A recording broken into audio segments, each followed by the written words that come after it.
నమస్తే, welcome to think Andhra. నేను మీ ప్రియాంకారావు.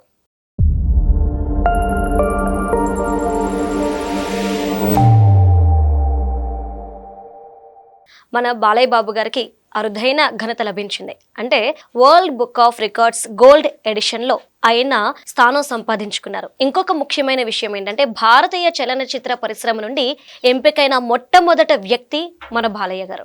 అంటే 50 ఏళ్ల ఆయన ప్రస్థానంలో ఆయన ప్రతి ఎడిషన్ ని కూడా టచ్ చేశారు. అలానే బసవతారకం హాస్పిటల్ కి సంబంధించి కూడా ముఖ్యంగా వాళ్ళు ప్రస్తావించారు. వీటన్నిటిని బేస్ చేసుకొని ఆయనకి ఇంత అరుదైన గౌరవం దక్కింది. మరి దీనికి సంబంధించి ఎలా చూడాలి, అలానే ఆయనకి ప్రశంసల వెల్లువ కురుస్తున్న వేళ ఇంకా ఆయన సాధించాల్సింది ఏమైనా ఉందా, ఇలాంటి విషయాలు ఈ వీడియోలో తెలుసుకుందాం. మనతో మాట్లాడడానికి ప్రముఖ పొలిటికల్ అనలిస్ట్ అడుసుమల్లి శ్రీనివాస్ గారు ఉన్నారు. ఆయనతో మాట్లాడదాం. నమస్కారం సార్. నమస్కారం అండి. సార్, మొదటగా బాలయ్య బాబు గారికి ఇంత మంచి అరుదైన గౌరవం దక్కినందుకు మీరు ఎలా ఫీల్ అవుతున్నారు? నిజంగానే అచీవ్మెంట్ అండి అది. ఎందుకంటే బాలకృష్ణ గారు, బాలయ్య అంటారు, బాలకృష్ణ అంటారు. మేము ఆయన కెరీర్లో స్టార్టింగ్లో సినిమాలు చూసినప్పుడు రామారావు కొడుకు అనుకునేవాళ్ళం. ఆయన నేను తాతమ్మ కళని ఇలాంటి సినిమా రామ్ రహీం అని సినిమాలు, ఈయన రామ్ రహీంలో అయితే హరికృష్ణ గారు బాలకృష్ణ గారు ఇద్దరు ఉంటారు.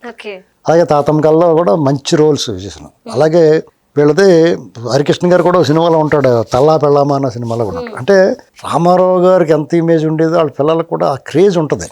చూస్తాం మనం ఆసక్తిగా వీళ్ళు ఎలా చేస్తున్నారు ఇటని. అయితే బాలకృష్ణ గారి విషయంలో ఆయన అచీవ్మెంట్ దాదాపు 15-16 ఏళ్ళప్పుడే అన్నదమ్ముల అనుబంధం అని ఒక సినిమా వచ్చింది. అందులో ఒక చిన్న తమ్ముడి కింద ఇతను రామారావు గారు, మురళీమోహన్ గారు, తర్వాత ఇతను బాలకృష్ణ గారు. అందులోనే అప్పట్లోనే అది రీమేక్ సినిమా అనమాట. ఆ ఒరిజినల్ మూవీలో ఉన్న యాక్టర్ తోటి ధీటుగా ఈయన కూడా డాన్సులు కానీ ఆ పాటల్లో ఈయన యాక్షన్ కానీ చాలా బాగా చేశాడు. నీకు విషయం తెలుసా, జయమాలి ఈయన పక్కన జత అన్నదమ్ముల అనుబంధం సినిమాలో చాలా సన్నగా చిన్నపిల్లలాగా ఉంటుంది. అంటే ఆయనలో నటించాలన్న తపన ఉంది. ఆ పెర్ఫార్మెన్స్ కూడా ఇది అప్పుడే కనిపించింది ఆయనలో.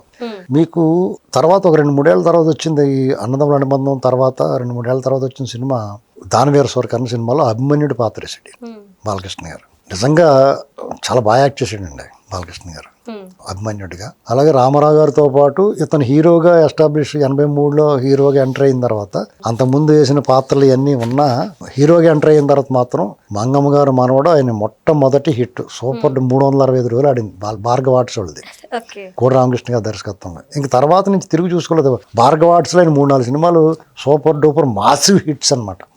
ఏ రోజు కూడా అంటే అప్పట్లో ఆయనకి రామారావు గారు కొడుకుగా ఆయన మొదట్లో ఏమైనా ఆయన బాలనటుడిగా వేసినప్పుడు లేకపోతే స్టార్టింగ్లో ఉందేమో కానీ హీరోగా ఎస్టాబ్లిష్ అయిన తర్వాత ఆయనకంటూ ఆయన లైన్ ఆయనకు ఉంది.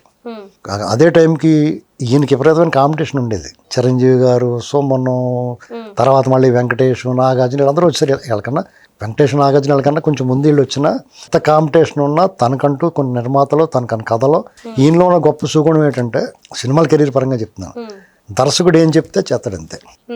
ఈయన మీద రకరకాల ఆరోపణలు, ఆయన కొడతాడని తిడతాడని అవన్నీ పనిగట్టుకుని ఉద్దేశపూర్వకంగా అతని మీద జరిగిన దాడిని తర్వాత కాలంలో తెలుసుకొని చెప్పారు ఎవరికాళ్ళు. ఆయనతో పాటు సహనటులుగా ఉన్నవాళ్ళు, ఆయన జీవితంలో ఆయనకి ఎదురుపడిన వాళ్ళు, ఆయనతో ఉన్న అనుభవాలు చెప్పిన వాళ్ళు బయటకు వచ్చి చెప్పడం మొదలుపెట్టారు. అంటే ఒక రకంగా ఆయన కెరీర్లో కొన్నాళ్ళ మధ్యలో ఆయన సూపర్ డూపర్ హిట్లు నాకు ఇప్పుడు అనిపిస్తుంది. అప్పట్లో మాకు పెద్ద అనిపించలేదు కానీ ఇప్పుడు ఆ సినిమాలు చూస్తుంటే మొన్న ఏదో చూసాను, బంగారు బుల్లుడు అని సినిమా, భలే ఉంది సినిమా, అది బ్రహ్మాండంగా అప్పుడు హిట్టే. కానీ ఇప్పుడు చూస్తుంటే భలే పాటలు గేట్లు డ్యాన్సులు అదరగొట్టేసాడు బాలకృష్ణ గారు. ముద్దుల మావయ్య సినిమా పడితే అల్టిమేట్గా ఉంటుంది. ఇలాగ కొంచెం మంగమ్మ గారు మనవడం, ముద్దుల మావయ్య, రౌడీ ఇన్స్పెక్టర్ అని. తర్వాత కాలంలో ఈయన మళ్ళీ లక్ష్మీ నరసింహ అని, సమరసింహారెడ్డి, నరసింహనాయుడు ఇలాంటి సినిమాలు ఉన్నాయి హిట్లు. పెద్దన్నయ్య అని, బొబ్బిలి సింహ, రకరకాల సినిమాలు ఉన్నాయి, లారీ డ్రైవర్ అని హిట్లు ఉన్నాయి. కానీ ఏదైనా కానీ లైఫ్ టైం అచీవ్మెంట్ సినిమాలాగా ఏది కనిపించేది కాదు. ఒక హీరో మంచి hit, commercial hit, full mass, జాతర, బ్రహ్మాండంగా పాడు, మంచి అందగాడు, బ్రహ్మాండమైన అందగాడు కదా, ఇలాంటివన్నీ అనిపించేది తప్ప. అయితే ఆయన కెరీర్లో నాకు బాగా నచ్చిన సినిమా ఏంటంటే, ఎవరు ఏ రకమైన అభ్యంతరం పెట్టకుండా చూడదగిన సినిమాల్లో భగవంత్ కేసరి ఒకటి. దానికి అవార్డు రావడం కూడా అభినందనీయం. ఎందుకంటే అందులో బాలకృష్ణ గారిని చూస్తుంటే అంటే వయసుకు తగ్గ పాత్ర వేసాడు ఆయన. వాయిస్ ఒక హత్యాకాండ గురించి చెప్తే, అడవిలో గురించి, ఆ వాయిస్ లో ఆ మాడ్యులేషన్ వినపడుతుంటే ఒక గూస్ బంప్స్ వస్తాయి అనమాట. అలాగే ఆడపిల్లలకి విషయంలో అతను మాట్లాడింది కానీ ఎమోషనల్ సీన్స్. ఇది బాలకృష్ణ గారు సినిమాల పరంగా తను చేయాల్సిన పాత్రలు అంటే అన్ని టచ్ చేసాడు అన్నారు కదా, జానపదం, పౌరాణికం, చారిత్రకం, సోషియో ఫ్యాంటసీ, పీరియాడికల్, సాంఘిక కథా చిత్రాలు, యాక్షన్, ఎంటర్టైన్మెంట్ అన్నీ చేసాడు, అన్ని జోనర్లో చేశాడు. మీకు ఇందులో భైరవద్వీపం సినిమా ఉంది, అవును మ్యాక్సిమం ఎంటర్టైన్మెంట్. అవును అంటే ఒక జానపద చిత్రంలో ఒక రాజకుమారుడు ఆ టైంలో ఏ హీరో సాహసం చేయడు. అవును 84లో 94లో వచ్చింది సినిమా అది. అవును 94కే సినిమాలు సరళి మారిపోయింది. ఇలాంటి సినిమా తీస్తే బాబాయ్ మాకు వద్దండి అంటారు ఎవడన్నా హీరోకి చెప్తే, కానీ నేను చేసాడు. అలాగే ఆదిత్య 360 ఆ సినిమా కూడా పీరియాడికల్, అదే సైన్స్ ఫిక్షన్ లాంటిది. ఆ సినిమా కూడా కొంచెం టైం మిషన్ అది ఇదంటే గందరగోళం కింద ఉంది, మాకు వద్దు బాబు అంటారు. అందులో ఒక పాటలో ఇతను ఎంత అందంగా ఉంటాడంటే బాలకృష్ణ గారు, ప్రొడ్యూసర్ స్వయంగా చెప్పాడు, ఓకే సార్కి మేకప్ వద్దండి బాబు అని. అంటే మేకప్ స్టూడియో అతను ఇంటికాడ నుంచి వచ్చాడు సెట్కి, మేకప్కి వెళ్తున్నారు సార్ అంటే, మేకప్ ఎందుకండి బాబు అంత అందంగా ఉంటాయి అన్నట్టు. కెమెరామ్యాన్ కూడా చెప్పాడు ఆ సార్కి మేకప్ బాలకి మేకప్ అవసరం లేదండి. అంటే అంత చార్మింగ్, నిజంగా నా పాటలు చాలా అందంగా ఉంటాడు. అంటే సార్ అసలు అప్పట్లో మీరు అన్న టైంలో బ్యూటీకి ప్రయారిటీ ఇస్తున్న టైంలో కూడా ఆయన ఒక గుడ్డివాడి పాత్ర వేస్తారు. ఈ మధ్యన ఒక భిక్షగాడి పాత్ర వేస్తేనే చాలా మంది హైలైట్ చేశారు, కానీ అసలు అప్పుడు బాలయ్య గారు ఆ క్యారెక్టర్ ఒప్పుకోవడమే గ్రేట్ అని చెప్పి మీకు గూని అసలు చాలా కురూపి. అవును కురూపి భైరవద్వీపంలో అసలు ఆయన ఆనవాలే దొరకడం మనకి, అది చాలా సాహసం. అది అంటే నటన పట్ల ఆసక్తి, తపన, నటించాలన్న ఇది కాంక్ష. చిత్ర దర్శకుడు సింగీతం శ్రీనివాసరావు గారికి అభిమతం మేరకు ఆయన ఏం చెప్పాడో చేసాడు. సినిమా కూడా బ్రహ్మాండం సక్సెస్ అయింది ఏంటండి. అలాగే పౌరాణికాలు చేస్తాడు. పాండురంగ మాయత్యం, పాండురంగుడు సినిమాలో పాండురంగ మాయత్యం రామారావు గారు చేసాడు. అది ఒక అద్భుతమైన చిత్రరాజం అది పాండురంగ మాయత్యం. అందులోదే కృష్ణ ఏ కృష్ణ మురారి ముకుంద మురారి అన్న పాట ఉంటుంది. అలా అమ్మాని తలిచిన ఆలకించవేమన్న పాట ఉంటుంది. తల్లిదండ్రుల పట్ల ప్రేమ, భక్తి, అనురాగం, ఆప్యాయత ఇవన్నీ వాళ్ళు నిర్లక్ష్యం చేసిన తర్వాత వచ్చే పశ్చాత్తాపంతో వచ్చిన పాట ఉంటుంది రామారావు గారిది. అది ఇక మళ్ళీ మనం చూడం. అలాంటి పాట కానీ, ఆ సన్నివేశం కానీ, ఆ గొంతు ఘంటసాల మాస్టర్, ఈ కొన్ని ఇప్పుడు వారసత్వంగా కొన్ని మనం ఎంత కాదన్నా రామారావు గారితో పోల్చలేకపోయినా రామారావు గారి అంశం డెఫినెట్గా ఉంటుంది. ఇప్పుడు ఇతను ఒకటైతే చెట్టు ఒకటి రాదు కదా, డెఫినెట్గా ఇది ఉంది. ఎన్టీ రామారావు గారి సినిమాల్లో కూడా కొన్ని సినిమాలు చూస్తే మీకు మనం ఆ రామారావు గారు కనపడ్డా, ఆ పాత్రలు కనపడతాయి. రాముడేసిన, కృష్ణుడేసిన, రావణాసురుడేసిన, రారాజు సుయోధనుడి కింద వేసిన, ఇంచుమించుగా బాలకృష్ణ గారు అలాగా చేయగలిగాడు. ఇప్పుడు శ్రీరామరాజ్యంలో రాముడిగా ఇప్పుడు సాత్వికత కావాలి, సౌమ్యం, కళ్ళలో ఒక నిర్మలత్వం ఉండాలి, ముఖవర్చస్సు, రూపురేఖ లావణ్యాలు సూటబుల్గా ఉండాలి. ఇప్పుడు రాముడేసి కూడా వికృతంగా ఉంటే బాగోదు కదా ఏంటండి. ఇప్పుడు కోటేరు లాంటి ముక్కు, అరవింద దళాయతాక్షం అంటే విశాలమైన నేత్రాలు, ఇవన్నీ ఉండాలి. ఇది రూపురేఖ లావణ్యాలు అంటారు. అవి కొంచెం సూట్ అవ్వాలి. పురాణ పాత్రలు పోషించాలంటే, దేవీ దేవతల పాత్రలు పోషించాలంటే కేఆర్ విజయ్ గారు ఉండేవారు. అమ్మవారి పాత్రలు వేయాలంటే ఆవిడే. తర్వాత మళ్ళీ రమ్యకృష్ణ గారు అమ్మవారి భయం వేస్తుంది మనకి. రమ్యకృష్ణ మామూలుగా సినిమాలో డ్యాన్స్ చేస్తే భలే ఉందనుకుంటామా, అమ్మవారి కింద చూడగానే వచ్చబడిపోద్ది మనకి, భయం వేసేది బాబోయ్ అనుకుంటాం. అలాగా అంటే పాత్రలు ఒప్పించాలి. అలా బాలకృష్ణ గారు ఆదిత్య 369లో కానీ, మీకు భైరవద్వీపంలో కానీ, శ్రీరామరాజ్యంలో కానీ, పాండురంగంలో కానీ, ఇలాగ ఆయన యాక్షన్ ఎంటర్టైన్మెంట్లో కూడా, ఫ్యాక్షన్ సినిమాల్లో కూడా బాబోయ్ సమరసింహారెడ్డి అంటే ఇలాగ ఉంటారు బాబు అని ఇలాగ ఉన్నాడు కదా. మీకు పోలీస్ పాత్ర వేస్తే లక్ష్మీ నరసింహ సినిమాలో అసలు ఆ సినిమా ఆశించినంత అనుకున్నంత విజయం సాధించడం, మంచి సూపర్ సక్సెస్.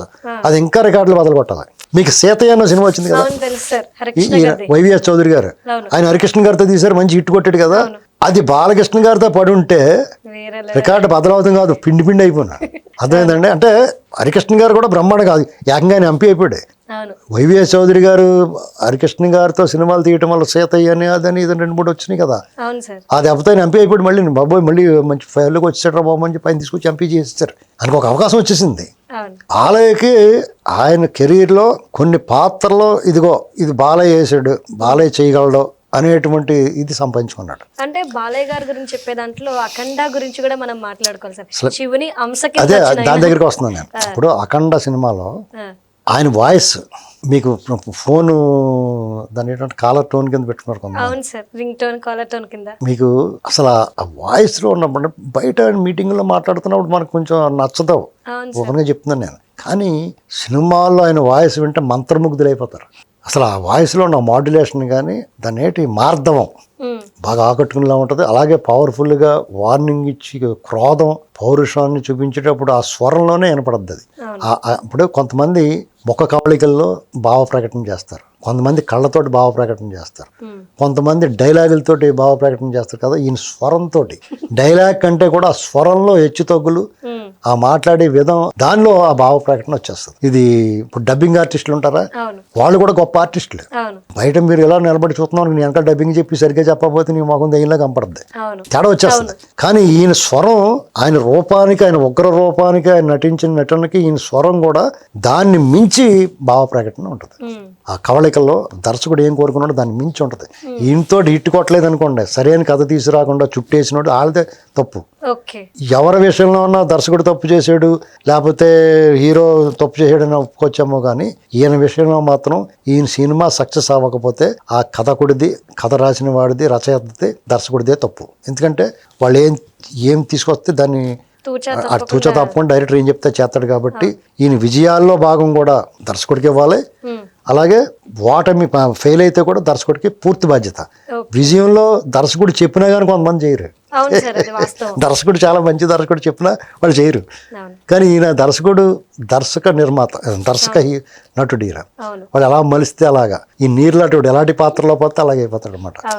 ఇక దాతృత్వానికి వస్తే ఆయన ఎవరికైనా సరే, వాళ్ళ అభిమానులు కానీ, ఆయన పరిచయస్తులు కానీ, పరిచయం లేనివాడికి తారా అని కేకేసి ఎవడేవాడు కదా, ఆయన పరిచయస్తులు కానీ ఒక కష్టం ఉందని తెలిస్తే ఈయన ఎలా అర్ధరాత్రి మెసేజ్ పెడితే కూడా స్పందించి ఆయనే ఫోన్ చేసి సహాయం చేశాడని అనేక మంది అనేక ఇంటర్వ్యూల్లో తమ బాలకృష్ణ గారి గురించి చెప్పారు.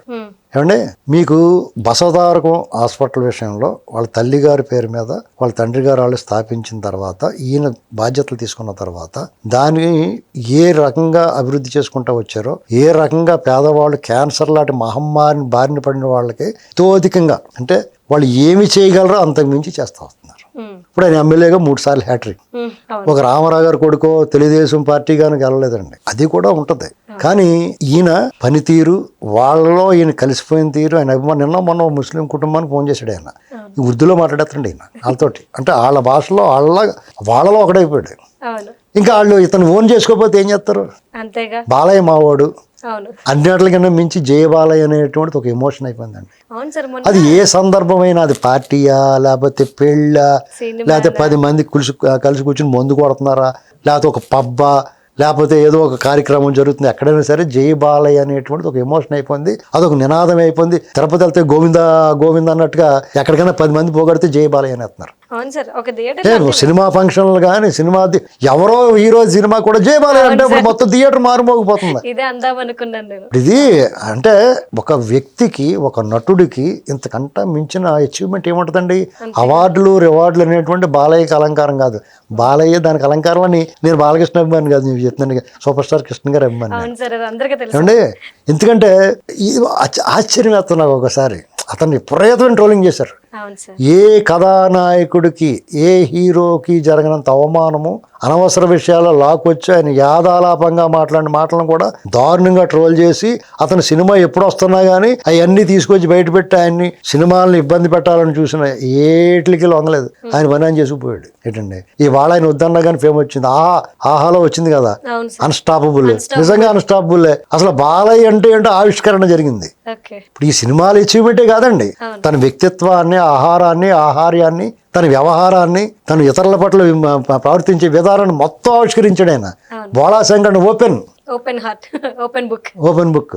అది ఎవరన్నా చదివేసుకుని రావచ్చు, ఎవరన్నా సంతకం పెట్టచ్చు అక్కడ. ఏంటండి ఇప్పుడు శాసనసభ్యుడిగా బహుముఖ పాత్ర ఉంది. ఒక హాస్పిటల్లో ట్రస్టీగా, ఒక ప్రజాప్రతినిధిగా, ఒక తండ్రిగా, మామగా, ఏంటండి ఒక భర్తగా, ఒక తండ్రికి వారసుడిగా, ఇన్ని రకాల పాత్రలు ఆయన నిర్వహిస్తా, అలాగే సినిమా రంగంలో ఆయన విశ్వాసం అనేట్టు ఉంటుంది. ఒక తమిళనాడులో ఒక మీటింగ్కి వెళ్ళాడు ఆయన, ఒక ఫంక్షన్కి వెళ్ళాడు. ఫంక్షన్కి వెళ్ళినప్పుడు అక్కడ ఒక మాట చెప్తాడు ఆయన, నేను మద్రాసులో పుట్టి, తమిళనాడులో పుట్టి పెరిగి నేను నీరు తాగాను, ఈ బిడ్డగా మాట్లాడుతున్నాను నేను అని చెప్పాను. వాళ్ళు ఫోన్ చేసుకున్నారు. అక్కడ సడన్ గా అప్పటికప్పుడు ఫైట్ మాస్టర్లకు ఒక అవార్డు ఏదో ఇస్తున్నారు అక్కడ.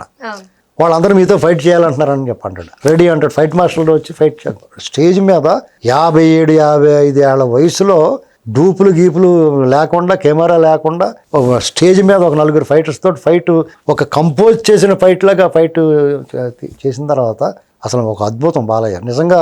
అంటే దీనికి కొలమానం లేదండి. అదే సార్. ఒక్కొక్కసారి మీరు ఎంత బాగా చేసినా మీకు గుర్తింపు రాకపోవచ్చు, కొలత లేకపోవచ్చు. కానీ అంత మాత్రం చేత ఒక కొవ్వొత్తు ఉంటుంది, వెలుతురు ఉంటుంది, వెలుతురు అవతల కూడా ఉంటుంది. కానీ ఈ వెలుతురు మనకు కనపట్టలేదు కదా అని అక్కడ ఏమి లేదనుకోకూడదు. అలాంటి జీవితం బాలేదు. ఎందుకంటే సంపూర్ణమైన లైఫ్ టైం జీవిత సాఫల్యం పొందాడు ఆయన. ఇంకా చేరవలసిన శిఖరాలు నిరంతర అన్వేషి, నిత్య విద్యార్థి. ఎవరన్నా చెప్పినా వింటాడు అందంగా. ఎకారంగా మాట్లాడితే నోరు మీరా అని చెప్తాడు ఫోన్లో. దగ్గరికి వచ్చి వారేషన్ చేస్తే 2 పీకుతాడు కూడా. ఆయన సెక్యూరిటీ అవసరం లేదు. చాలామంది గవర్నర్కి ఇంత లోపల వాళ్ళు పెట్టుకుంటున్నారు. ఆయనకి ఏం ఆయన దగ్గరికి వెళ్ళి రావడం, ఎత్తుకొచ్చి కూడా దూరంగా ఉంటారు. ఏంటండి సింగిల్ గా వస్తారు సింహం అది. ఇప్పుడు సింగిల్గా సింహం అని కాదు, కానీ సింహం అనేటువంటిది ఆయనకి బ్రాండ్ అంబాసిడర్ పడిపోయింది అంతే.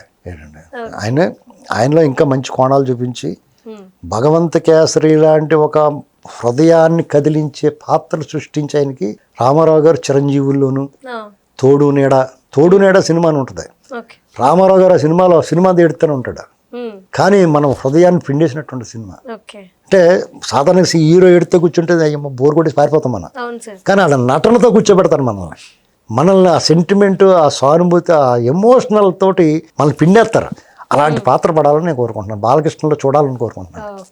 Right. Thank you so much sir.